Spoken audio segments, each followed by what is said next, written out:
Thank you. I'd like to call the Madison Public Schools Board of Education meeting to order. There is an American flag in there. If you would rise for the Pledge of Allegiance. I pledge allegiance to the flag of the United States of America and to the republic for which it stands, one nation, under God, indivisible, with liberty and justice for all. Thank you.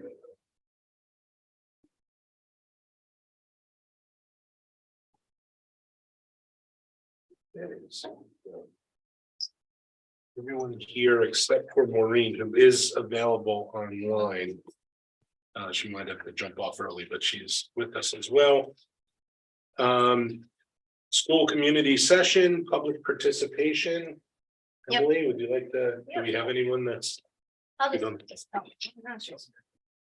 you can still read it if you want. Just in case if Yes. anyone's wondering, we do welcome public comment at our meetings, whether you're in person or joining us via Zoom. We ask that folks state their name, they're limited to 3 minutes.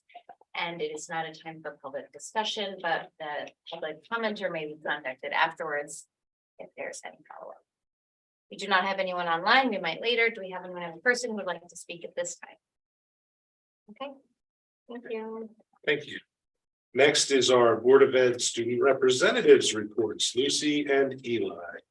Yeah, so the first thing, juniors had NGSS testing, so we had to go in at the regular time. Everyone else got a 2-hour delay. And I think the schedule went really well. And I feel like I could validly comment on that because I was the junior that had to go in before everyone else. But I truly think that it worked well. I think teachers adjusted the schedule properly because they understand that for juniors, we just took a standardized test. So I think the didn't really push the course load as much that day. So I think it went really well. Final exams are coming up.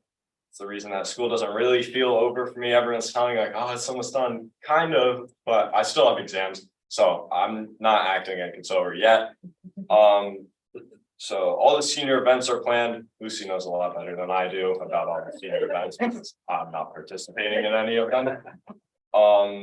And I think this year went really well. As a junior, you're kind of told like, oh, it's so hard. It's so much work and it's going to be horrible. You're not going to enjoy it. I enjoyed it. I enjoyed every part of it. I mean, there are some nights where I'm like, I don't want to study anymore. I can't do it. But every single day in school, I enjoy it. And I had such a positive experience this year. And being on the board is such a big part of that. I really enjoyed going to all these meetings. And so, yeah, thank you for this opportunity. And I really enjoyed my senior year and hopefully, my junior year, sorry about that. My junior year, and I hope my senior year will be just as good. So thank you everyone for letting me be a part of this. I really enjoyed it. Thank you. Yeah. Good luck and congratulations for your awful junior year.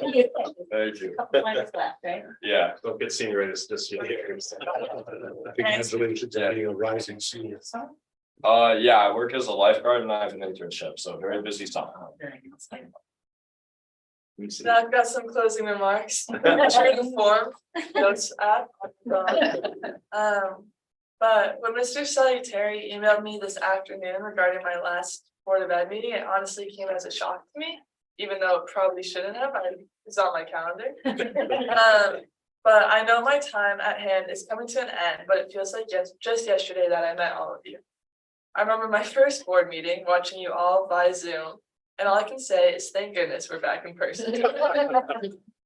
My world has changed so much since I was initiated in the spring of my sophomore year. I wrote my essay for the Board of Ed application based on being a new student to the Madison public school system that year and how I want to give back to a community that had so warmly welcomed me. I hope I've done that, and I can now fully say that I feel like I've been in Madison my whole life rather than the 3 short years it's truly been. I'd like to thank the members of the board for being part of that welcoming committee.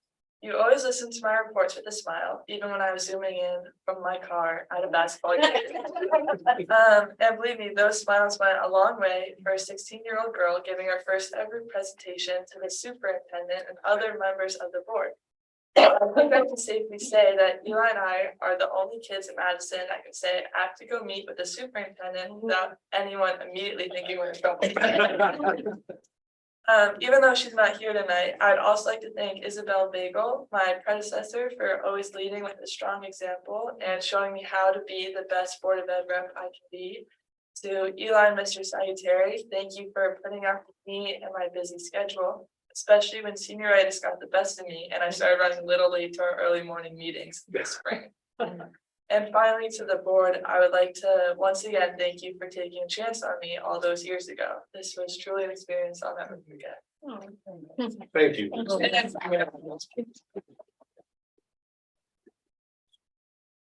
Great.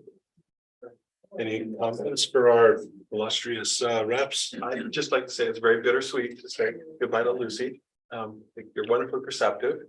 And Eli certainly picked up the baton, you know, and thank you for everything. Thank you. Thank you. We wish you the best. Yes, we wish you the best in college. And next, Eli is, he'll be applying to colleges. Look beautiful with it. Oh, thank you. All right, thank you. All right, next item, superintendent's report. Dr. Cook, please take it away. Yes, thank you, Chairman Klaskin. And so our first item is to represent or recognize our two amazing reps. So Lucy, your last report was just like your first, you know, very thorough and thoughtful and, you know, informative. And so, you know, we're just really thankful. You know, if you were going to miss a meeting, you always zoomed in if you could. If you couldn't, you passed the information on. And so so much dedication. It's a big, as Eli knows, you know, and he's thinking I got one more year of this. It's a big commitment, you know, in Madison. It's you know, a lot of meetings and it's 2 years in a row. And so we really thank you for spending so much of your junior and senior year with us. And Nowhere else I would have rather spent this. and Eli, thank you so much for you know, the year you spent with us. We look forward to next year. And you know, we enjoy your sense of humor and your thorough reports and your information. And you've been very, very helpful and to all of us in terms of, you know, things we should look at, but also what's going right. So thank you so much. Thank you. And Emily Rosenthal will announce our next representative for next year. I'm glad to. Thank you. Thank you both. And what a great time to welcome our newest student representative. So Brooke, I'm going to talk a little bit about you. I hope it's not too embarrassing. But so Brooke Anderson has been selected to be our new student representative to the board. I think it's wonderful that you're here for this meeting to get a glimpse of what your student reps do now. But I just wanted to share a few words. So I was able to participate in the process of selecting the new student rep for the board, and it was really neat to see the applications. We get a bunch of great applications from a bunch of great students. But Brooke, you were our unanimous top choice. We really enjoyed reading your essay, and I have in front of me your application, and I like commented on things. I was like, oh, I thought it was funny. I thought it was conversational. You just really jumped out from the page, and I think you've heard from the students here. That's a big part of this, is getting comfortable and talking. And I just wanted to share a couple of the things you wrote, because I think these are why I think you're going to be such a great addition to the board. So Brooke wrote in her application that she learned that it's vital to be comfortable with the uncomfortable, and then you have to set yourself up for embarrassment and be vulnerable. She wrote how she started conversations with peers that you hadn't talked to before in high school. And you wrote, if kindergartners have the courage to go up to any of their classmates and grow into the fondest of friends, then what is stopping me at 16 years old? Mm-hmm. And I thought that openness and conversationalist was really important, and to take pride in your thoughts, and you said, and to speak with confidence. And then one more comment I wanted to share, you shared some stories, and you wrote, the folks, talking about your classmates, the folks who saw me trip over my cello, face in the carpet, instead of embarrassment, all 9 of my classmates checked my safety before bursting into hysterics, bonding over what some would call the end of their high school social life. Moments like these are what make high school such a special place. It can bring the least likely of people together, allowing those who would never give a passing glance towards one another to form the rarest of connections. So I just think you really hit the nail on what we're looking for in a student rep and to make those connections and to see all the possibilities. So welcome. We're so thrilled to have you join us. Introduce to the rest of the board. Thank you. Welcome.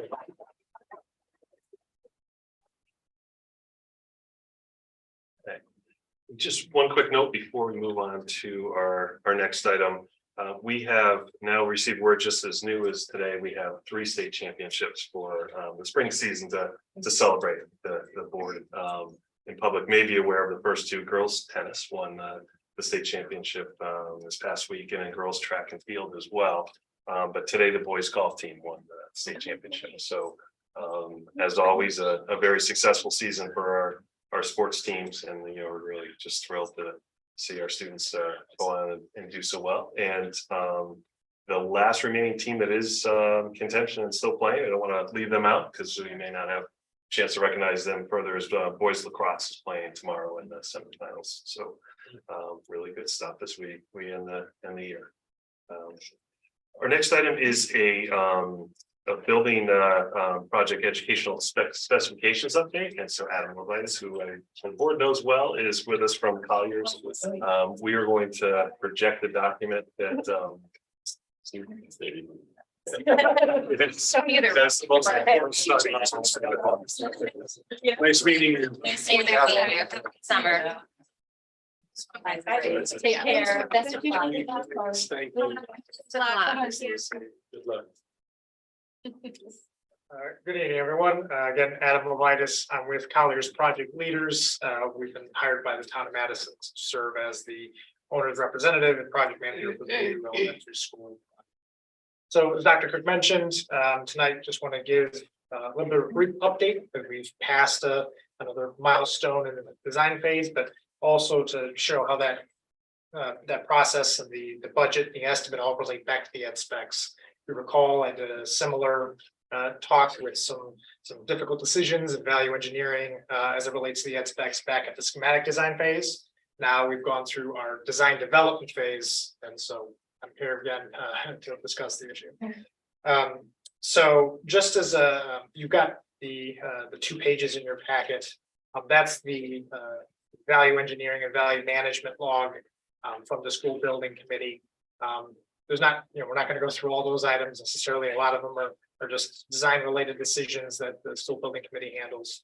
But the reason why I include in the packet is it's sort of a nice tidy summary of what the process looked like for this past round and what the ultimate decisions were at the school building committee level. On the second page, near the center, if you will, there's a little box that says summary of the alternate selections. And that we'll talk about first, just in terms of what happened, in terms of the budget and costs, that sort of thing. So based on the initial the estimates as they were reconciled at the design development phase, the cost came in at just a little over 55 million.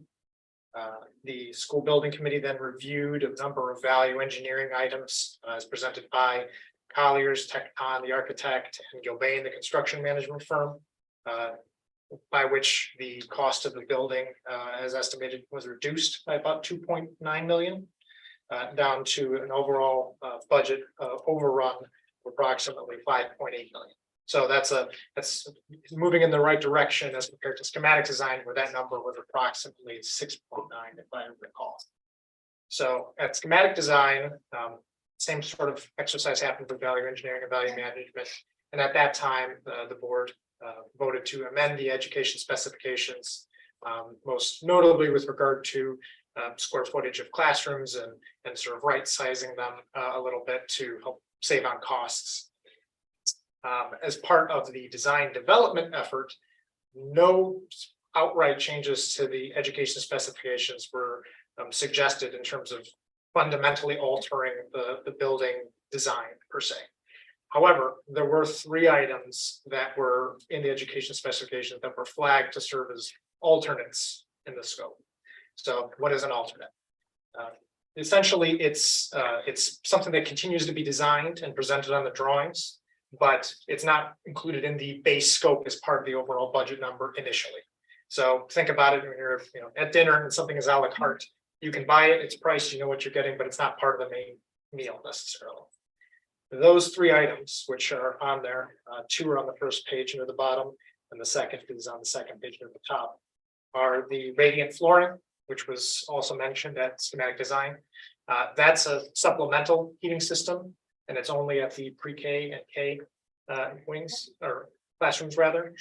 Thinking about the small kids, might be on the ground, be nice to have warmer floors, but there's still additional basic heating elements throughout those spaces as well. That item was valued at approximately $350,000.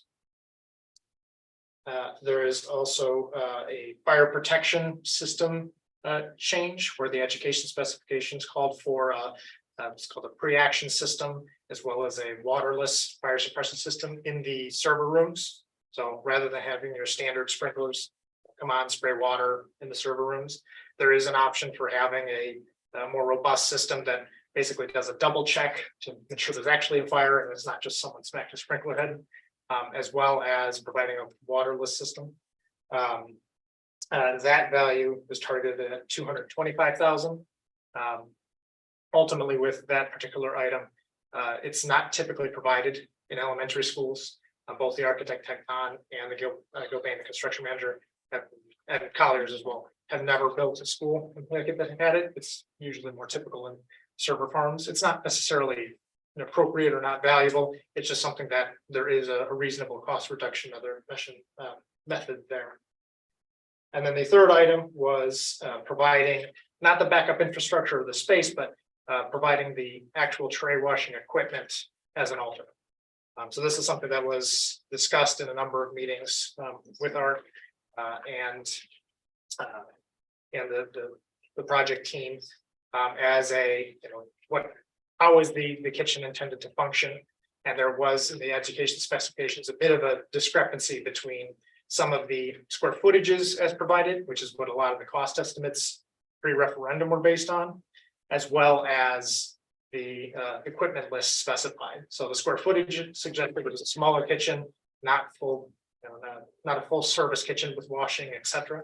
But the equipment list did list it, which is why initially it was specified and designed to have a dishwashing equipment for the trays. But why was sort of like I said, a discrepancy between what the budget thought was going to be in the kitchen versus what the education specifications had as part of the input. So again, those three items are still being designed as items that components that would be on the drawings and would go out to bid and we get pricing. But in that $5.8 million number, those items are not included in that number. The question becomes is, well, what would trigger them being in scope or not in scope? If the budget was to hold true to the estimates and the bids come back in and they match the estimates perfectly, and the town provides $5.8 million in additional funding. I know there's discussions at the Board of Selectmen level about what additional funding would or would not be coming to the project to make up some of the escalation gap and the additional enrollment increase after referendum. If those stay in line, then the town could elect to not have them in scope and not buy them a la carte as alternates, so to speak. If the bids come in favorably, or if more money is transferred, or some other additional budgetary means resolves the cost difference, then those items could be added at bid time, day of, there's no problem. Whereas if you go back and think about the classrooms, you can't go back in time and redesign the building to have larger rooms and shift all the walls if the project's been bid the way it's been bid. So because they're part of the education specifications, some of them, tray washing equipment has ongoing maintenance costs that are important to have. That's why they were not considered as part of just raw value engineering to get them off the drawings, but considered as alternates. So that way we could continue to see how the estimates and ultimately the bids shake out before the final thumbs up, thumbs down decision is made by the town to incorporate or not incorporate those items. So I've done a lot of just talking at you for whether there's any questions you have about that. I have a question. So you mentioned 3 that were alternates, but on this piece of paper that we have, there's like The number. 8. Yes, so those other components that are alternates were not in the education specifications as the roadmap of the project. So as you go through there, I'll picking out some of the other alternates, horizontal sunshades, that first item on that first page. That's not something that's in education specifications. You will have horizontal sunshades throughout the building. So it's not a mandate of the project as the project was handed to the school building committee to design the project. It's something the architect put on as part of their sun analysis, energy cost analysis. Ultimately, the architect identified that those aren't strictly needed as part of the building. And because they aren't part of the education specifications, it's just an evolution of design rather than here's the roadmap to what type of building the town of Madison has requested. So by it being listed as an alternate, does it actually reduce the cost by that much, or it was never included in the original cost? That number, so like for that $90,000, for example, Mhm. that was something that was included in the estimate at design development phase. And so this item here reduces the cost of the estimate because moving forward, they'll be taken off the drawing. So in theory, if they were to do another estimate today, that component would be $90,000 cheaper. I think. If we didn't have the lines. Right, if we don't, if you did not purchase the block, correct, And that's not educational specific. correct. So the items that are included in the ed specs. In order to continue to have them as alternates. Or if we were to choose to withdraw them. From the design, we would have to do that by vote of the board. And so we are expecting potentially to have a vote at the next meeting. To address whatever we want to do as a board with these items. Of all these alternates? Not all of No, them, no, no. just Just the ed spec. Three I mentioned. Just those three. Yep, Just the three that Adam mentioned that went through. I wouldn't do that to you there. Yeah. A lot of trying to figure out. So in other words, the school building committee kind of. I mean, they had to, but they showed deference to what the educational specs were. By saying, well, let's put them in this alternate category. We certainly can't remove them without the Board of Ed's vote. But we had talked in the past as to, for example, whether we feel that the radiant flooring is necessary. And that certainly, differs from, the other K-5 schools. So, that's something we may want to discuss at the next meeting. How, I guess, because I don't know anything about this, how do they decide what's like radiant flooring doesn't sound specifically educational specific? And you mean, why is that rated? Yeah, why- Inspected, not sunshades? Absolutely, or any other thing. So the process of developing the education specifications was done before the school building committee was formed and the projects were kicked off. I think Dan Hansen was a consultant retained by the town. He's a former administrator that pulls these items in to help identify what are some of the key focal points that are important to the town to include as the charge, so to speak, for the scope of the building. So that's that process when he goes and he talks to faculty and end users. Oh, yeah, another one. That process of gleaning that data informs him how to flesh out what's in there and what's not. So And then this board voted on it 2 Novembers ago. Okay. So at the high to level, adopt it. at the high level, what gets included are things that might affect the end use feel of the building. So a student on a warm floor might impact the way they utilize, there's more floor time versus less floor time, as opposed to sunshades. No one walks in the building and says, oh, wow, there's sunshades on there, and that's affecting the angle of. Unless the the sun's shining in their face. Yeah. Okay. I just have a question. Is the cost basis determined for the à la carte different than if we were to cost base it on an inclusive of the package? Good question. So it is included as alternates here to help avoid discrepancies between excluding or including it. So to your point, if you see something on an à la carte menu, Yeah, sometimes a little more more pricey expensive. than if it was just Yeah. included in the bid. In the construction world, you put them as alternates in the bid practice while everyone is still hungry to Good. get the job. If there were to be change orders later because they weren't included in alternates, that's when you get the Right. increases in pricing because it's, they're already on the project.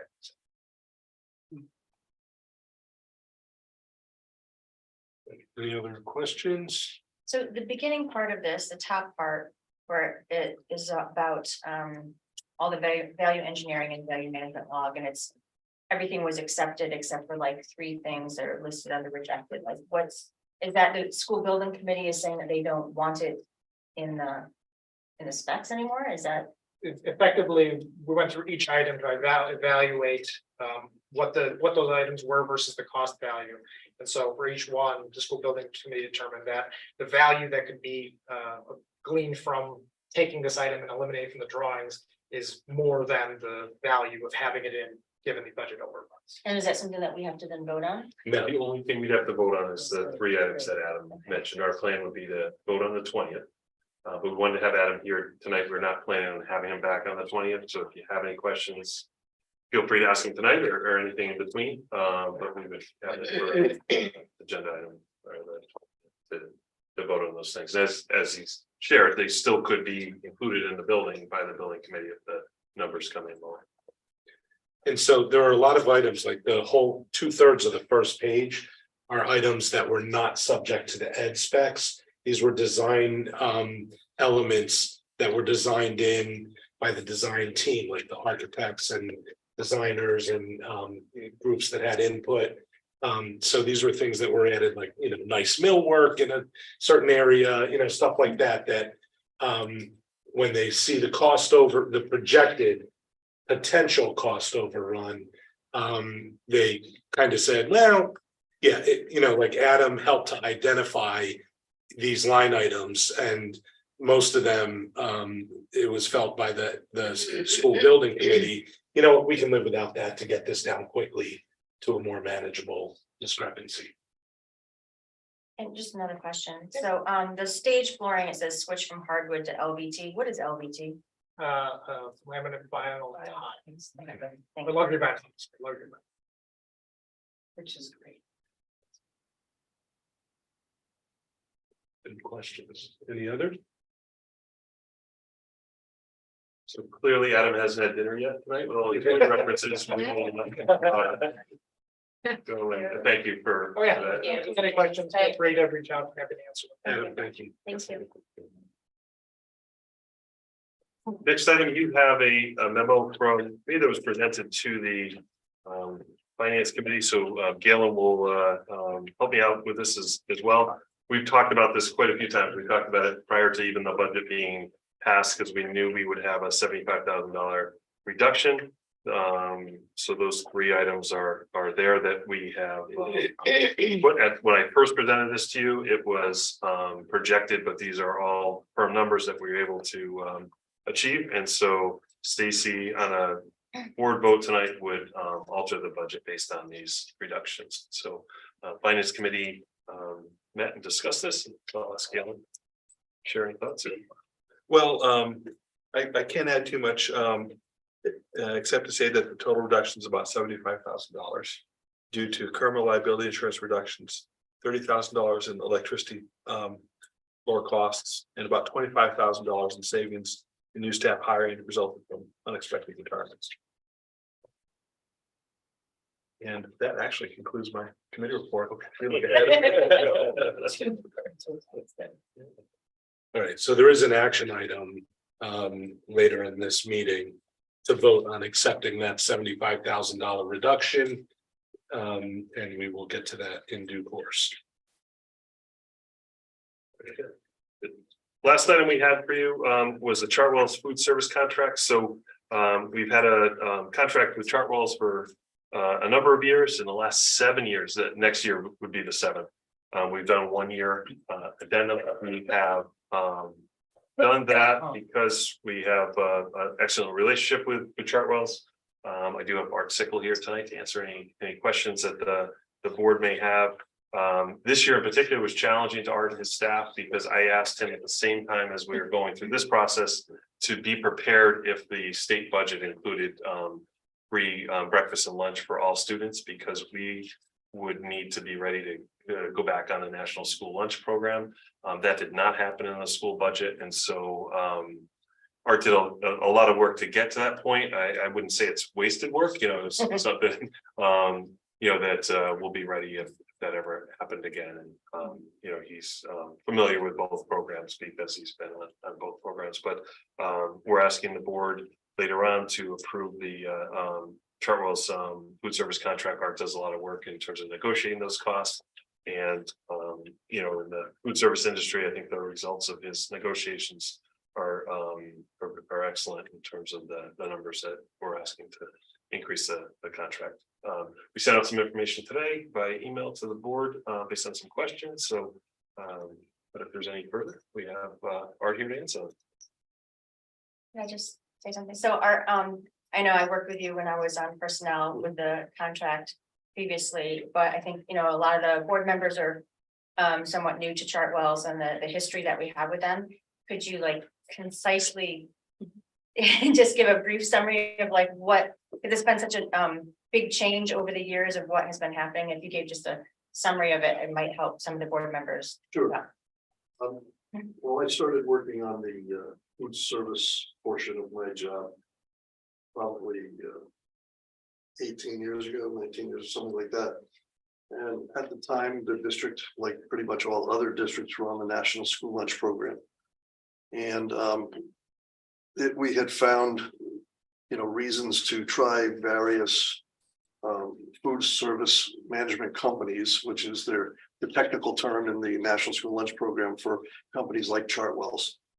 And we had already had Marriott, which eventually was bought out by Sodexo, and we had Aramark, and we had Whitson's, and I didn't negotiate with all of those. A couple of them were before me, but I came in when Whitson's was a contractor, and we did go out to bid every 5 years as required by the National School Lunch Program. And what we would do is you had to structure them as 1-year agreements with an option to renew every year.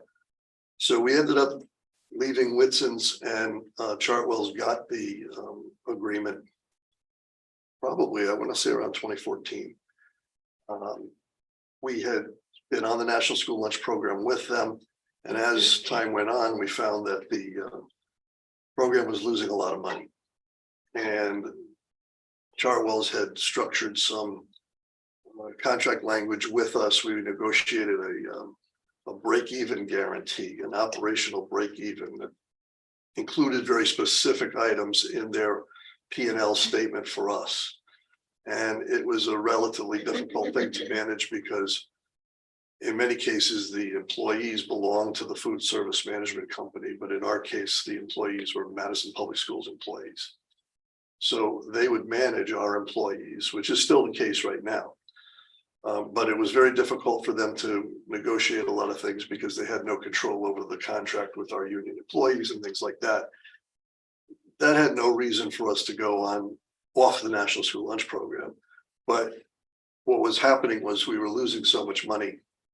And when you look at it, the participation rates were really low, meaning that not a lot of kids were buying lunch. It was the nutritional requirements, as well-intentioned as they are. A lot of kids didn't like them. And, there were ways around certain things that they, you can't have a certain amount of sugar in a snack, but you could buy 10 of those. So there's lots of little nuances. And we found a few of our other few districts around who had also been leaving the National School Lunch Program. And at the height of the most strict implementation of these rules, we worked with Chartwell's to basically we negotiated a new agreement with Chartwell's that did not have us going through the National School Lunch Program. The National School Lunch Program, it would provide us with food commodities, commodity foods. Fresh fruits and vegetables were one of those things, which was a very valuable thing. But they also would provide some other products that we would use, and in addition to reimbursements for some meals. So when somebody would apply for free or reduced price meal benefits, there's a whole process for that we administer as the school district. They all go through my office. And what would happen is that every time that we would ring up a sale for a lunch for a student who qualified, we would get a certain amount of reimbursement from the state on that. And it was really a federal program administered by the state. What would also happen is that we would get a small reimbursement for every full pay meal as well. So every kid that would go through the line, we'd get like 26 cents back from the state or 28 cents back. It was a small reimbursement for the full pay. But you'd get basically the price of the meal would come back to you. It was $3 and change at that time.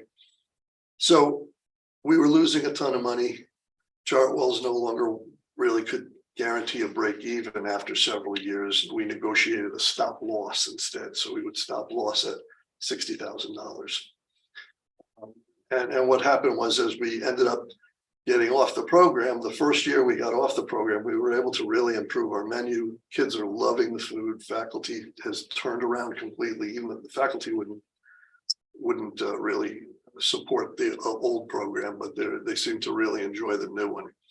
And it's been about 6 years now that we're off the program, and making up about $150,000 in reimbursements and commodity food value. In addition to that, this year we're on track to lose less than $30,000, which is the best that we've done in quite some time. We've always had, we're not in this business to make money. We're in the business to try and break even and provide a really nice program for the kids. And we've had nothing but great support from our administration, from the faculty, everybody really seems to be very happy with it. And I just want to interject something. So we were actually on track to do a lot better, and then COVID hit. And then we suffered like a great loss because of the loss of income from that. Well, when COVID did hit, we all left school in March. So none of the stop loss stuff would kick in because they didn't get the right they didn't get anywhere near the number of operational days that they needed to achieve that. And that's all part of the rules of the stop loss guarantee. But we ended up we had to pay all of our labor to stay home. And in the end, we were giving food away. We had a drive-through line and some very, very dedicated school lunch ladies and gentlemen, and our director, Joe Baracca, who I can't say enough good things about. They were, on the front lines when COVID was raging. And I think there were quite a few cars going through those lines that may or may not have, they might have thought it was kind of like a nice way to stop for lunch on the way to the beach or something. We were giving away an awful lot of food. We do not have the numbers, and this is probably a good thing overall for the community, but some people really are hurting by this, is we don't have the numbers that you need for folks that would qualify for free and reduced lunch to make that a financially viable option for us. So it doesn't mean you can't do it. You may have to do it. But, I think that the numbers around, I don't know, you have to have something like 25% to really kind of break even. For community eligibility, which would be what, other than COVID times and all this latest round, if you had, I believe it was 40% of the community eligible, if 40% of your families were eligible for free or reduced lunch, then they would just do it for the whole community. And that was an administrative decision from the state. So we come in around 4%, which is, good for Madison, but it speaks to the viability of the NSLP. But anyway, Chartwell has really performed super well through all of this. And I have to say, it's, whatever vendor you have, it's those folks that are on the ground right here that form your impression of how the company is going to do. And I've always worked with higher up in their administration. I had worked with folks that had, responded to the original bids and succeeding bids. And we've met a lot of folks high up in Chartwells that have been very supportive, and they're doing a very nice job of supporting their people as well. But, the dining services director on the ground right now, we've always had very good ones from Chartwells, and Joe is really knocking it out of the park. We're very happy with him. So, that's basically sort of the history of Chartwell's and how they're here so long. And we basically are doing just 1-year renewals right now. And, there can be some changes every year this way that we can, decide whether we really need something specific. Yes. Howard, in your estimation, knowing the market for so long, if we were to go out to bid, could we do any better than this, in this deal? Most likely, including the service we get and the support. My honest opinion is that we wouldn't get anybody to bid except Chartwell's, and we'd probably pay them more. Because they understand that when we were on the NSLP, at least, nobody bid. But what would happen is you would require somebody to come and do a walkthrough if they're going to submit a proposal. So it was a mandatory walkthrough, and they had to see the kitchens and see how everything's laid out now and all of that. So if nobody but one vendor shows up and it's a mandatory walkthrough, there's one bidder and everybody knows it. Yeah.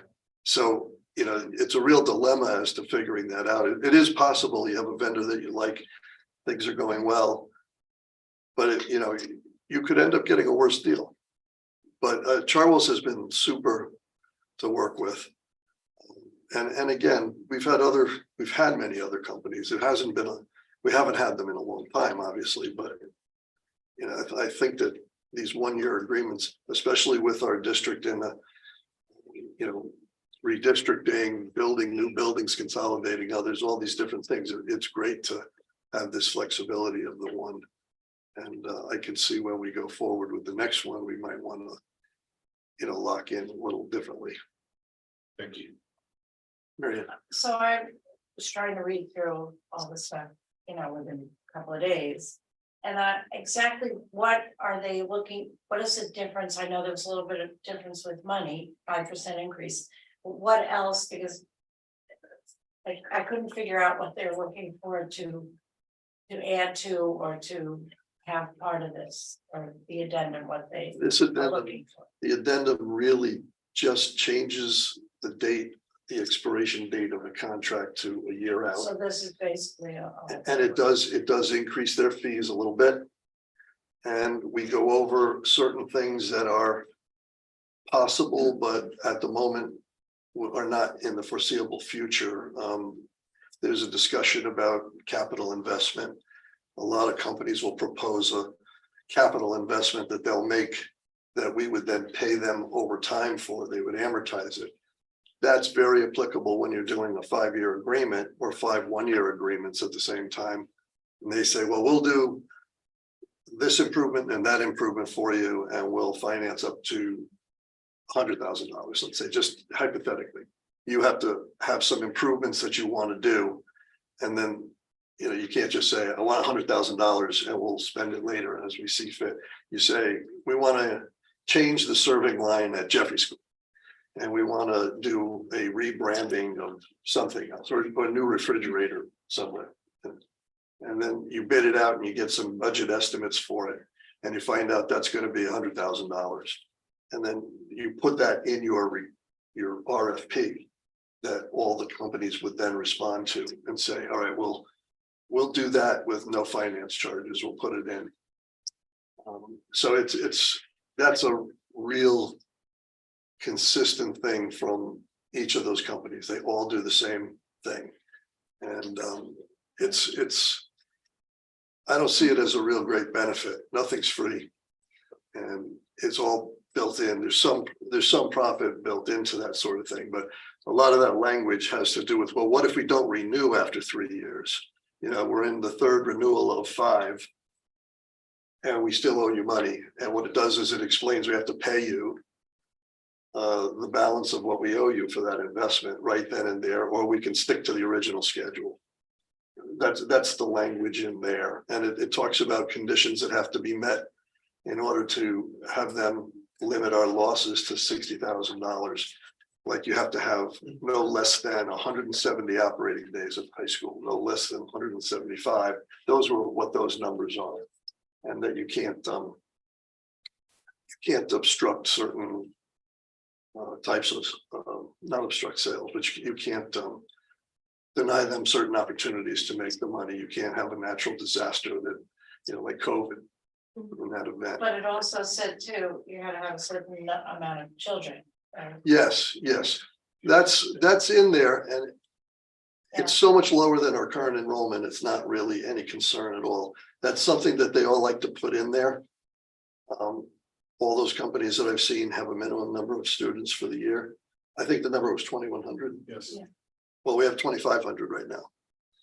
So I don't expect that that's gonna be a problem. But Sure. Yeah. Please. thank you for your information today. So I do have some questions. What's the contractual obligation for, what's the contract total amount that we're paying for Chartwell's? That we're just paying to Chartwell's. Yeah. It's those two fees that I identified. So one of those fees comes out to, I think it was $95,000. Yeah. For the year. And then the 475. And then the other one is based on, the other one is variable and it's based on your revenue from sales. Right, and then so- you talked about units, right? Then, so, The way they compute that variable cost is, and I am making my best estimate based on 2 years of history and the trend we're on right now. We should have about $1.2 million in revenue from sales this year. I'm expecting that from next year also. So next year, they take all of the revenue and divide it by pretty much what the average cost of the meal would be, which is this year we've defined it as $4. So you divide 1.2 million by 4, and you get the total number, we get the total number of meal equivalents, they call it. That's in the language here. So that's essentially the number of meals that they sold. And then you give them that rate per meal, that cents per meal cost. So that's 4 cents per meal this time, right? That's the number they went up to, yes. Meal equivalency factor of 4 is what you divide by. And then the pennies that they charge on that. Came a little further in the language, I think.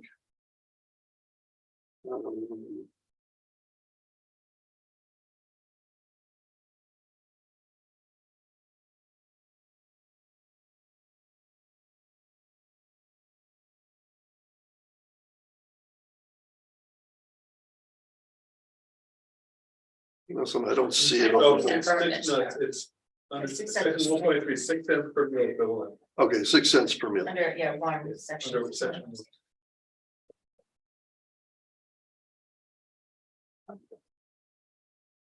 on the first page under number 1, this is section 6.1C. Oh, I got you. Yeah, so Yeah. my eyes are kind of strained here, I guess. Yeah, so that's the way you would compute it, though. It's 6 cents per meal. and that's how you came up with that. The figure, okay, The only guess here is the 1.2 million for revenue. yeah. And that's, like I said, that can vary. But it's kind of incentive based this way, that part of the fee. So, yeah, it would be interesting for the board to see a report trending, or, I mean, I know COVID was there for 2021, but also since 2020 to now, there's a 10% increase on just the management fees, correct? It went from 8,500 to 9,400 per month, Over that much time. over 3 years. Okay, I haven't refreshed my memory on that 3 years, but again. The management fee went down, the administrative fee went up. And the management fee is in the magnitude of $95,000. And the administrative fee is the magnitude of 5 times the magnitude of the management fee. Management fees hovering around 18,000. And the administrative fees closing in on 100. So I mean, we're paying them about 118, 100, around there, depends on plus or minus on the sales. So I mean, that throws the overall, I mean, our overall increase from last year to this year is 3%, 2.99. You're basing that off a differential I'm basing that, between, I'm saying that if we take the management fee from last year or the current year, management fee from the current year and the administrative fee from the current year and add them together. And then we do the same thing for our anticipated for next year. The sum of those two different fees went up 2.99%. just for them, but we're not inclusive on the $15,000 for labor, correct? The 490 versus the What, 475 labor? I'm not following. on the second page, the total labor cost for the. Oh, no, hourly price. So we're that's not part, taking that see, into- the total labor cost. That's part of the That's financial condition required in order to guarantee us a stop loss at $60,000. The labor is our payroll. It has nothing to do with Chartwell's. So what that is they're trying to make sure that, you know, the program reimburses us for the labor, with the exception of their medical benefits and pension, which has been reducing over time as the labor contracts have changed. But, you know, that is not really part of, all that is part of the guarantee. They're saying if labor costs went wild and we had to pay a whole bunch of overtime, we can't guarantee you that you'll only lose 60,000. So that's not really anything to do with their labor or their profits. That is just part of the, whether or not we will hold that $60,000. And it's not a cost, it's a condition. It's a condition, exactly. I have a question. So, Personnel Committee did the contract, just like a couple years ago. And there was, you know, Personnel Committee is typically done, in sort of an executive session, where most of the contract is negotiated with lawyers and et cetera, and it's not done like in open format. So I guess I'm kind of wondering like why, like all of this is being done, not like here and not in personnel and. Because this isn't This is an. personnel, this is a service agreement. So we've always brought this contract directly to the full board. So Art has negotiated that. It's, you know, the personnel committee handles the collective bargaining agreements with our labor unions. And With so our that's, own people, with our yeah. own. So, okay, because that was because it was like the cafeteria workers and it also sort of involved the food service. Because of some of the things that the personnel committee was looking at and you know, negotiating with the Right. union on. I think this goes back to the whole Chartwell's thing where there's sort of an overlap about who manages and yet who's the contract for the food service. So like kind of what you talked about earlier, I guess, is what Okay, is why So I it guess- feels yeah. personnel-y, because we talked about this. right, because we did the Online. contract, yeah. Right, Right, but personnel costs are a big, you know, labor is a big part of Right. the Right. cost of our program.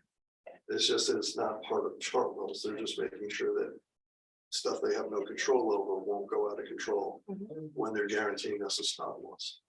So I mean, I guess I just would like to say that in the way that like our personnel committee does a lot of the work with our lawyers and representatives, and they do that, and then they bring it to the full board. And it's sort of like, you know, we trust that they did their job. And so I kind of feel just myself that like this is something else, like you were working with the lawyers and with them, and so you're bringing this to us, having done your job. And so I guess I'm just, there's a certain amount of trust I think that we have to have in our administrators that they're doing their job. And we certainly have a track record of Art Yes, doing really Oh, I yeoman's think- work here. Yeah, so I do think that. With that being said.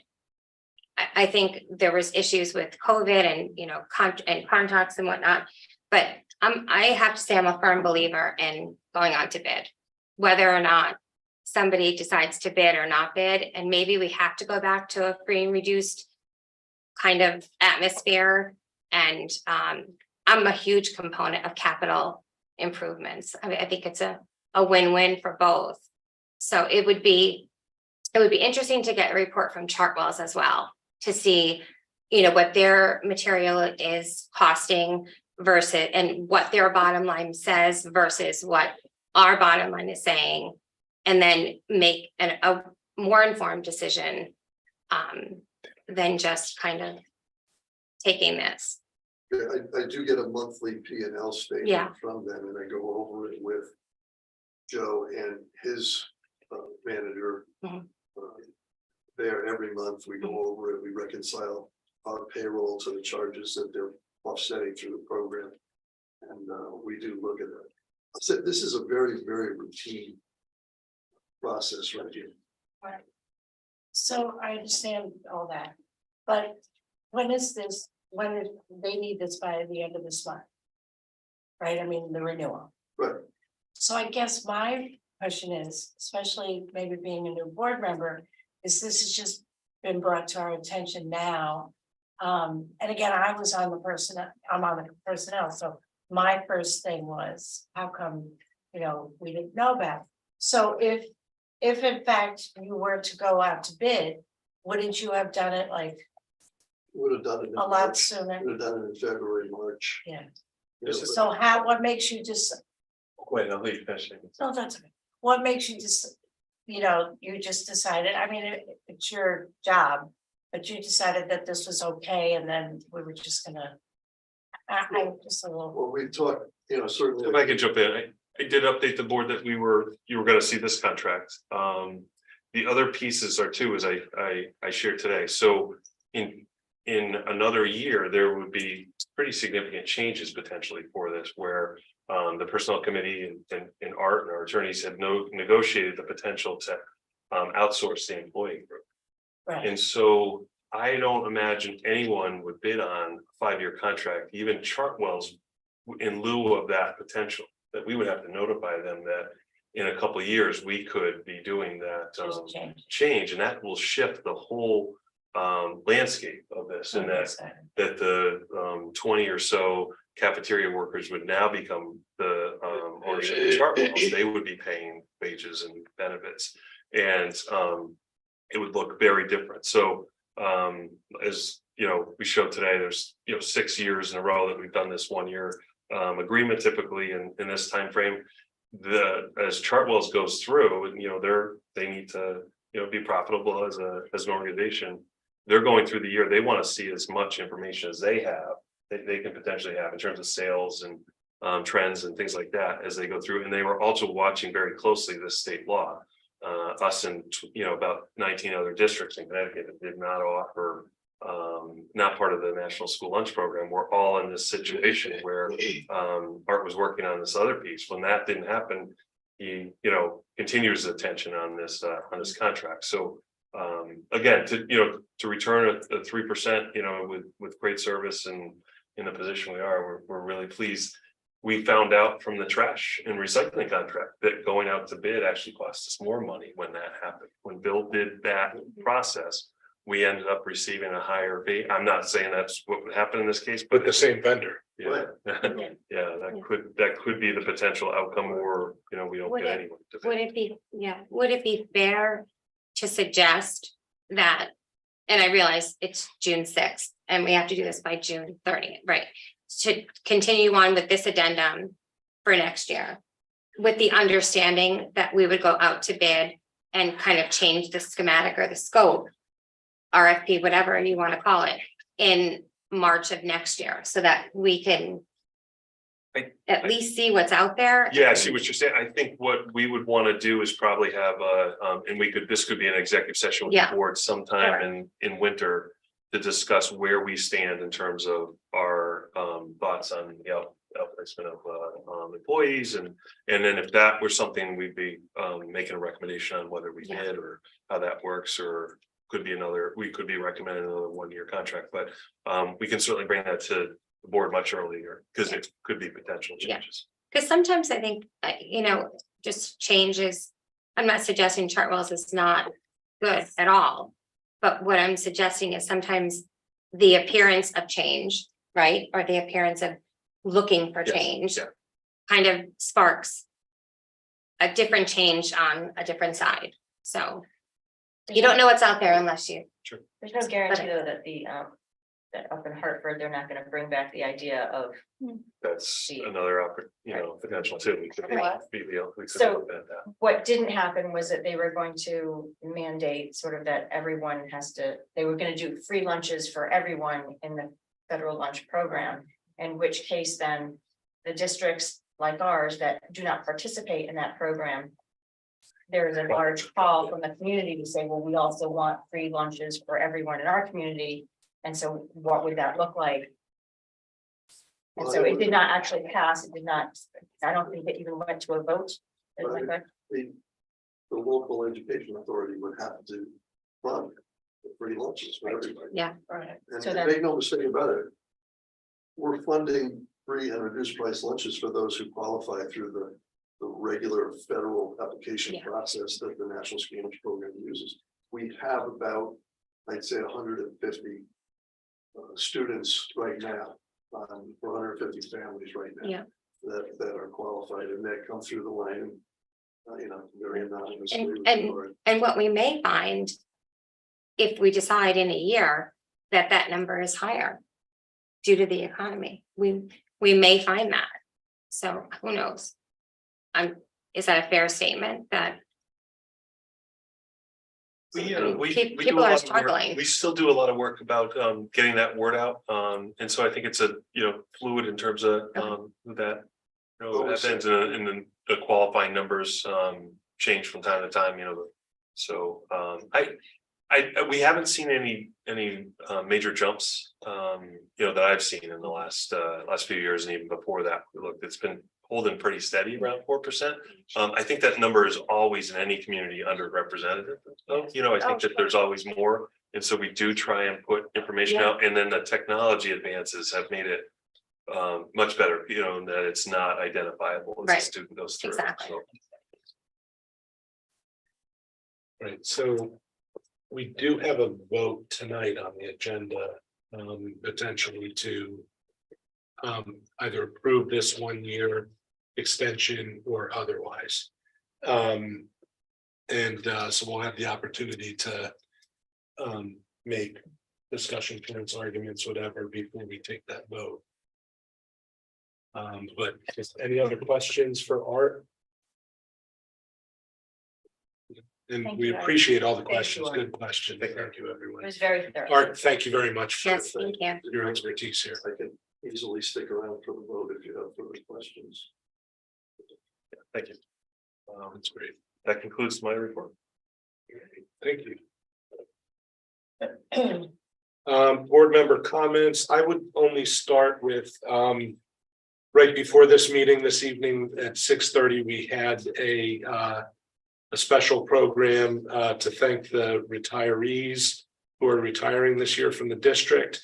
I want to thank them for their great service and congratulate them all on their decision to move on, and hopefully they'll enjoy their golden years doing what they like to do without having to worry about snow days and all that other stuff. So any other board member comments?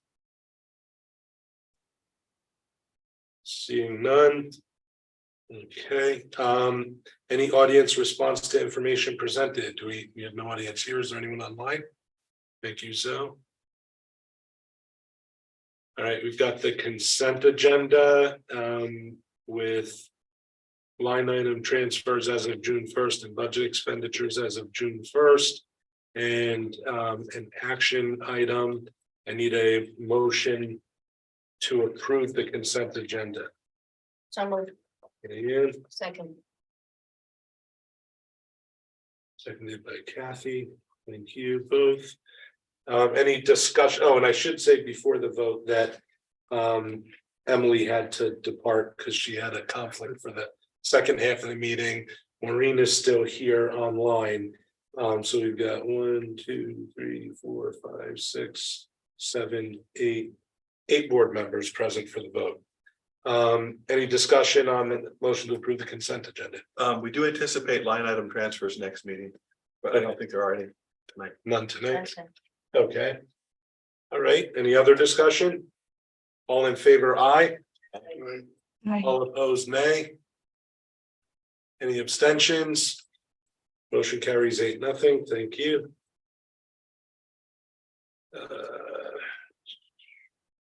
Next item is board committee and liaison updates. I know we have a report from Stephen on curriculum and student development. Stephen? Yes, we had our meeting this evening. It was attended by myself, Kathy Miller, and Mary Ann Connolly. Also present was Gail, Dr. Cook, and Seth. The agenda was curriculum adoptions in 3 areas: math, performing arts, and wellness PE. It was a comprehensive presentation, and I would encourage people to look at the notes and minutes.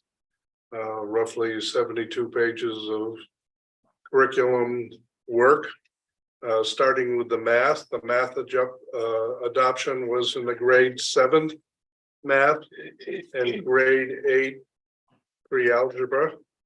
Without going into details of what that curriculum entails, I would summarize by saying, the shift, and it's a theme you'll see through other curriculum items and discussions this evening. The shift in the math area is really the students grappling with problems with multiple solutions and deeper understanding and application rather than just the mechanics of mathematics and finding the right answer. I mean, that is the general trend and described by our assistant superintendent and the presenter of really working toward the outcome of creating math thinkers, not just those that can do the mechanics.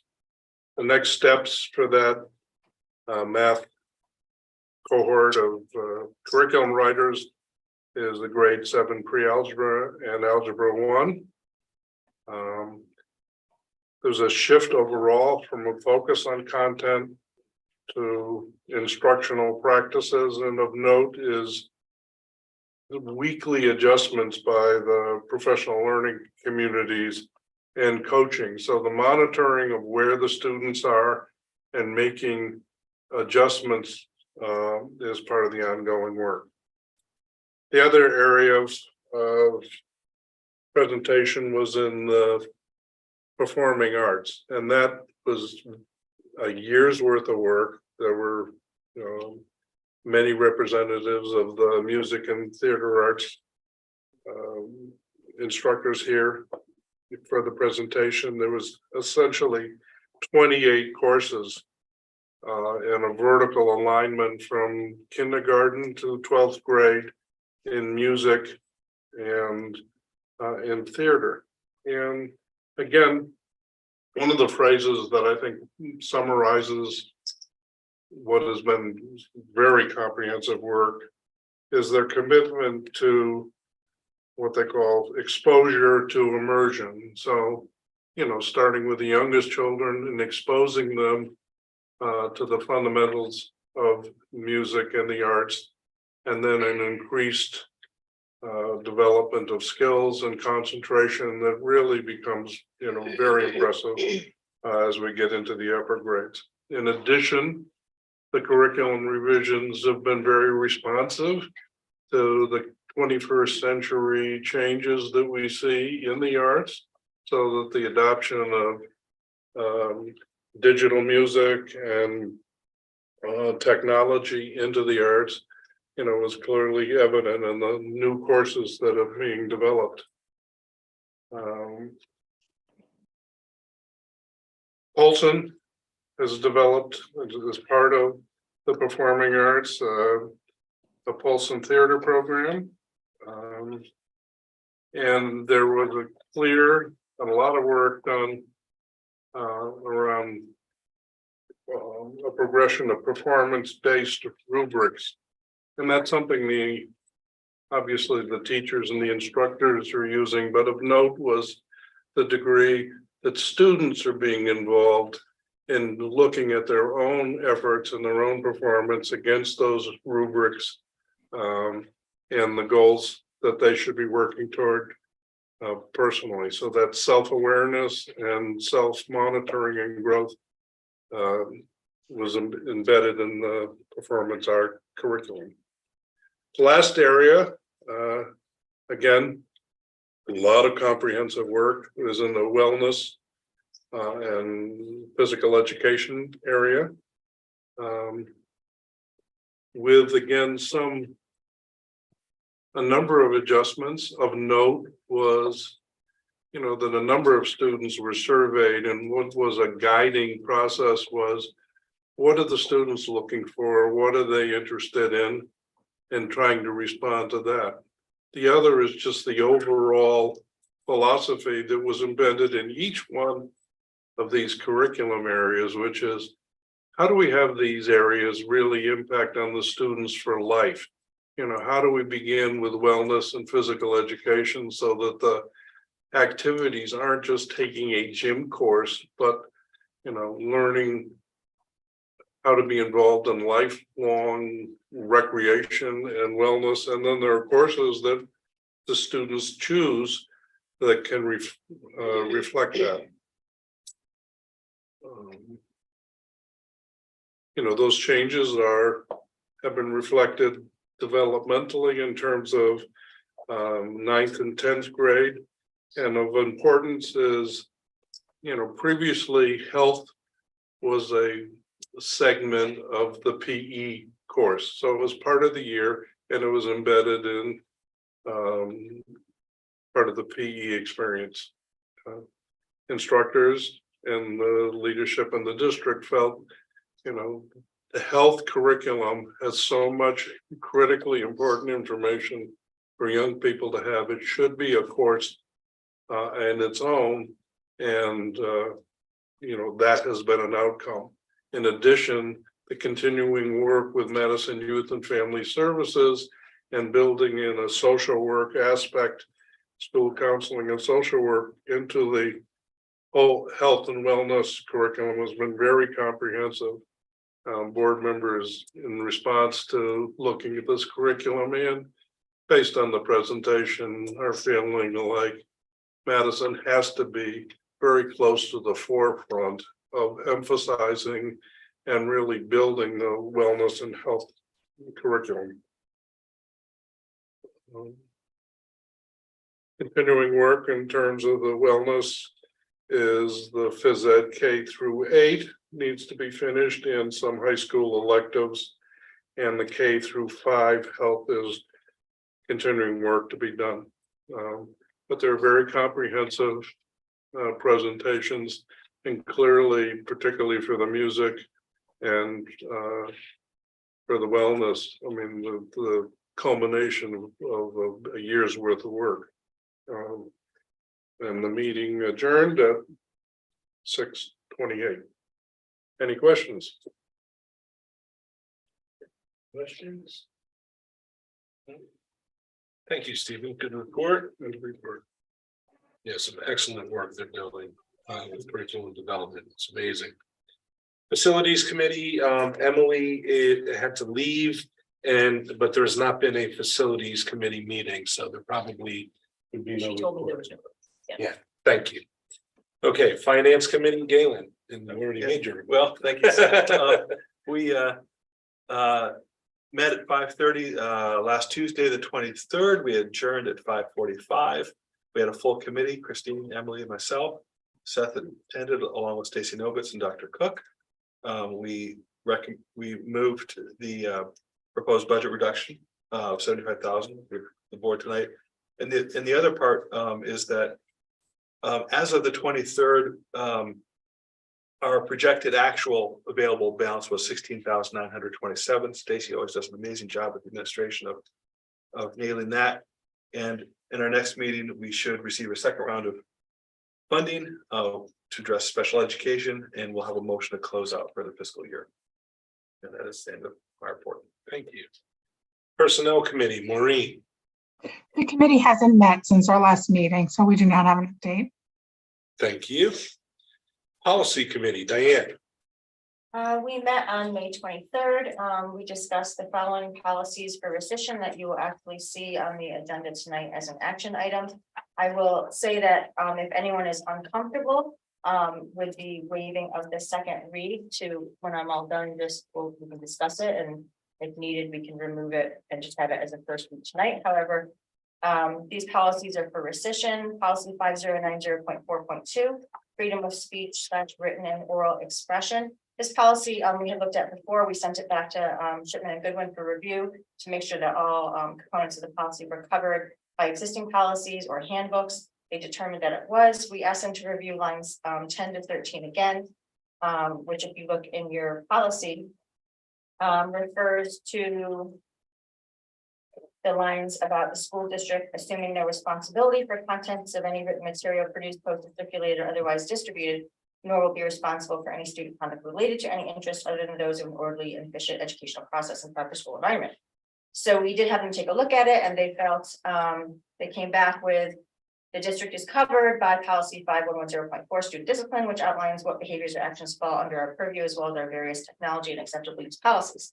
So they are still recommending that we rescind policy 5090.4.2, and the policy committee recommended that we rescind it. Then we have policy 5100, co-curricular and extracurricular activities, and also policy 5100.1, student organizations. Both of these are covered by administrative procedures that are particular to the schools there. And so the committee voted both of them to go forward to the board tonight for rescission. Then we have policy 5190, crisis response. Madison Public Schools has a school safety plan that is submitted each year, November for December 1st. It is done every single year, so this crisis response policy is not required. The board, the policy committee recommended it also be rescinded. So these 4 policies are on the agenda tonight to waive the second read and to have an action item to rescind them tonight. And if anyone has any questions about them, I would be happy to answer them. We also discussed a bunch of 9000 series policies, which a bunch of them were tabled because we did a lot of editing. And so we wanted to do another look before we recommend anything to the board. We did go over policy. Hold on. Policy 9540.2, construction and posting of agenda. Policy 9540.3, form and voting procedures. Those were both tabled. Policy 9540.9, minutes. This policy was forwarded to the board. We recommended rescind and replace with the addition of our amendments. So you will see that as a first read tonight. We also have policy 9540.10, meeting conduct. And we recommended rescind and replace, so that is a first read as well for tonight. I did want to just point out, if you look at policy 9540.10, just so you take a look at it during your first read, so that when it comes up as a second read and a vote, one of the things that we did talk about, we made sure to add in, if anyone has your policy, you might want to take a look.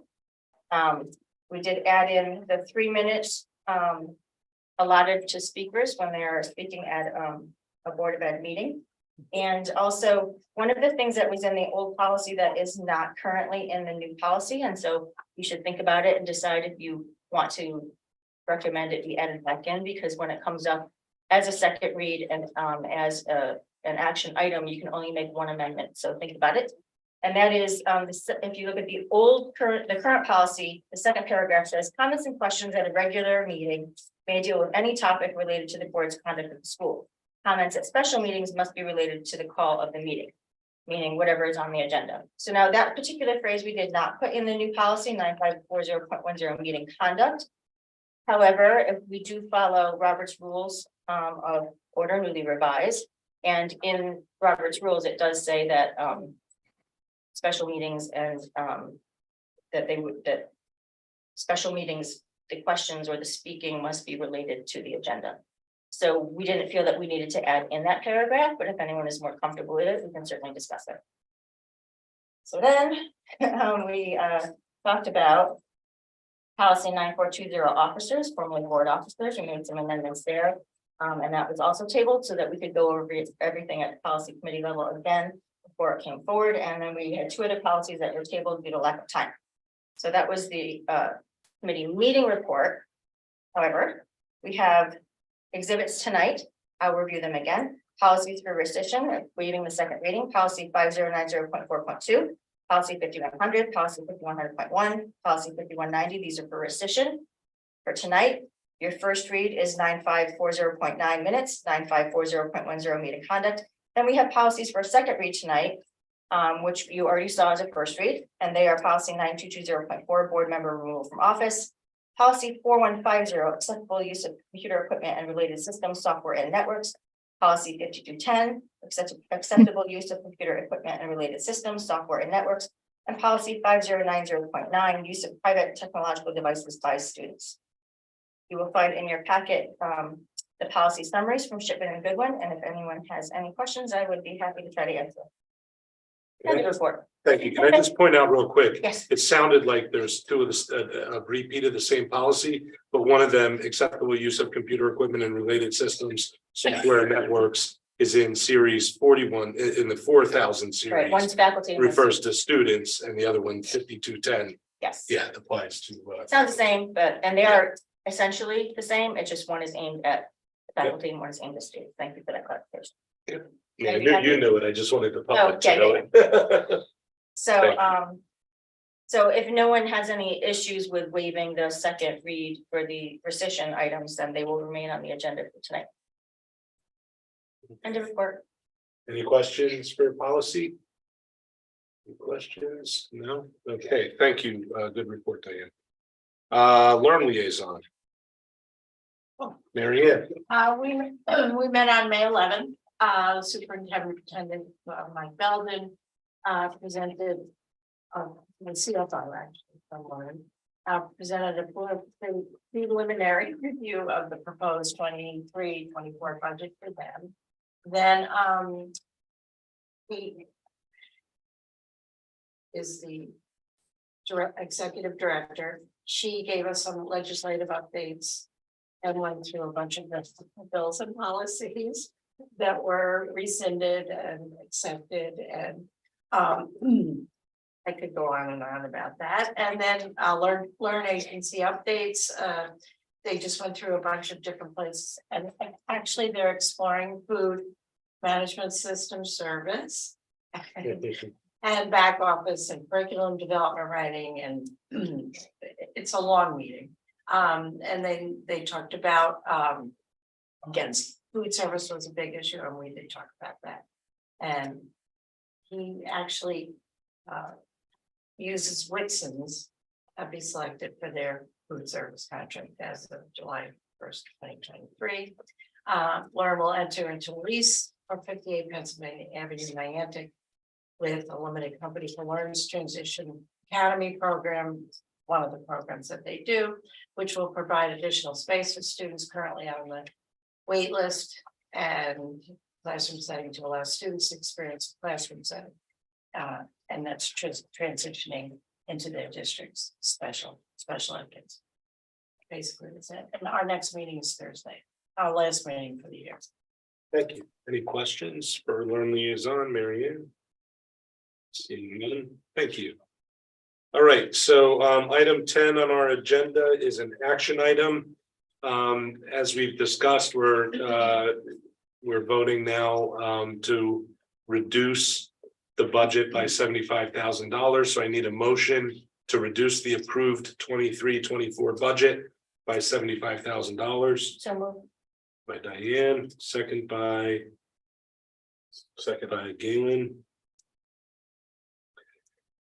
Okay, any further discussion on this? We have the three items that served as the basis for the reductions that Dr. Cook pointed out in his report and Galen pointed out. Any further discussion? Seeing none, all in favor of reducing it by 75,000, aye. Aye. All opposed, nay. Any abstentions? Okay, motion passes 8-0. Thank you. Action item 11. I need a motion to approve. Okay, so this is the part, Art, thank you for staying.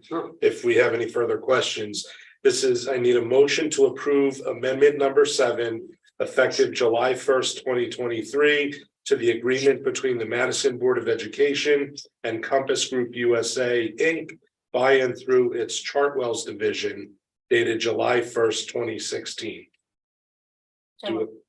As Diane moves, do I have a second? Second, Galen, thank you. All right. I just Any- have a question, Seth. Yeah, any Um, questions or discussion? Sure. Should we change that action item have an end date or add a year and add the ending to be June 30th, 24? Is that needed? It's not needed because it's already included in the contractual Okay. language. So So it's just for the. Just a 1 year extension. it's a 1 year extension, and if we were to extend it again next year, this board would have to vote to Right, approve for that. another year. Yes. It would be year to year. Any other questions for Art? Well, we have you. Thank you for staying late. Just had a quick comment, Seth, Maureen over here. Sure. I want to thank Art for his work, and I want to thank Chartwell's too. My kids started at the Madison schools in 1999, and my youngest graduated in 2020. So when Art was talking about some of the other food service companies that had been in there, I saw a lot of food over the years. And I also saw a lot of kids in all grades at lunchtime, and there was so much waste.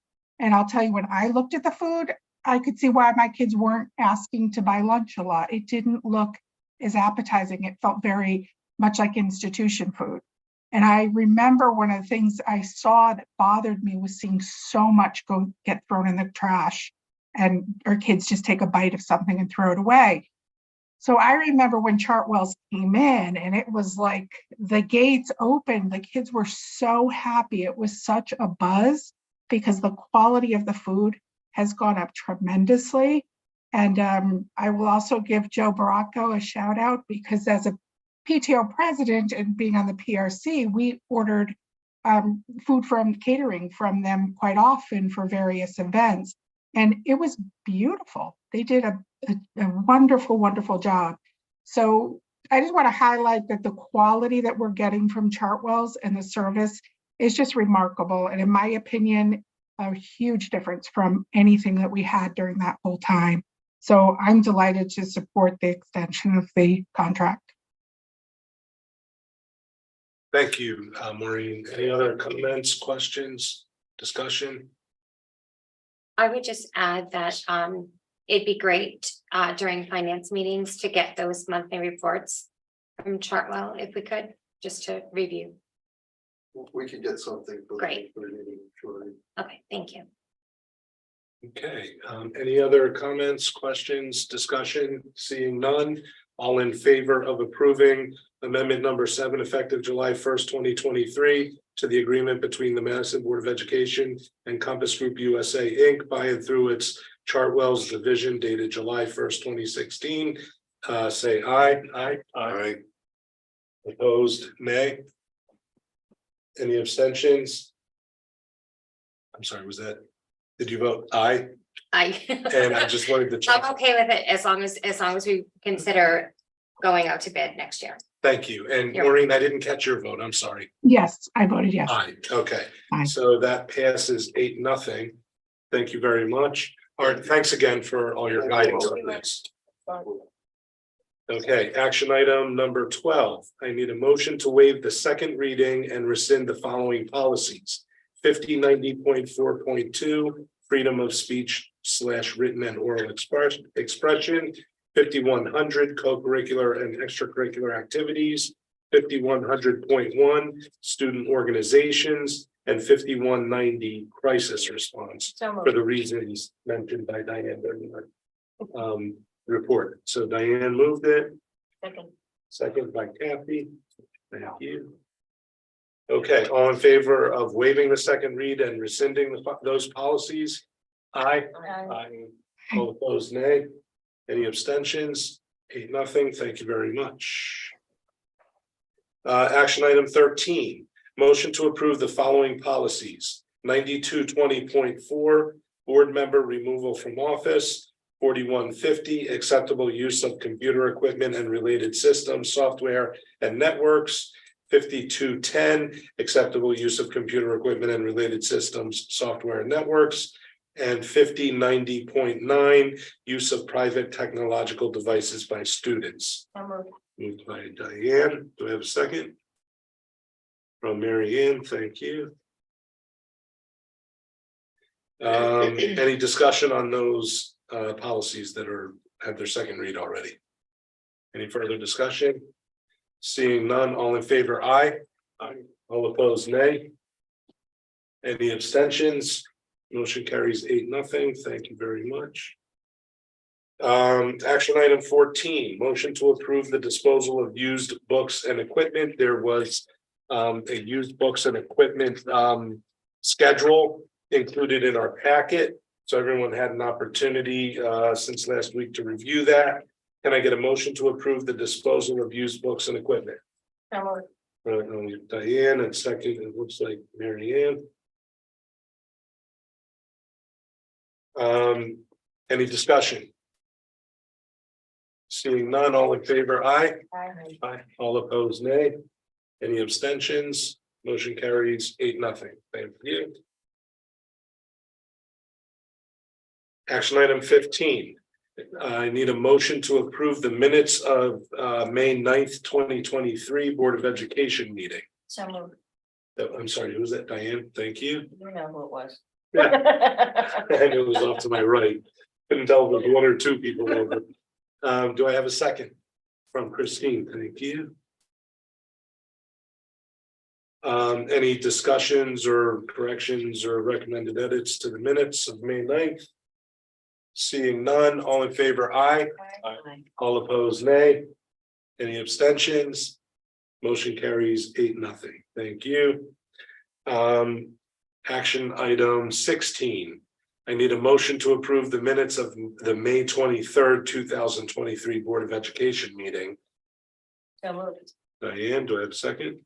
Second. From Galen, thank you. Okay, now here's the deal. People often recuse themselves or abstain when they weren't at the meeting. That's not required. I was not at the meeting, but I reviewed the minutes and they comport with what I've been told happened. And I'm gonna go out on a limb and vote in favor of it, just saying.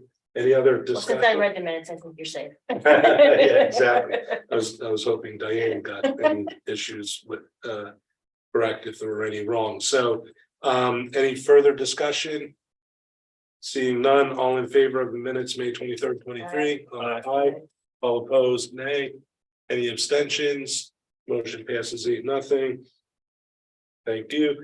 And now I need a motion to enter into executive session for discussion regarding evaluation of the superintendent. So move. And From inviting, Steve. inviting the superintendent. And inviting the superintendent in, of course. Do I have a second? Second. From Diane, thank you. All right, all in favor of entering executive session with the superintendent to discuss the superintendent? Aye. Aye. All opposed, nay. Any abstentions? Looks like 8-0.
All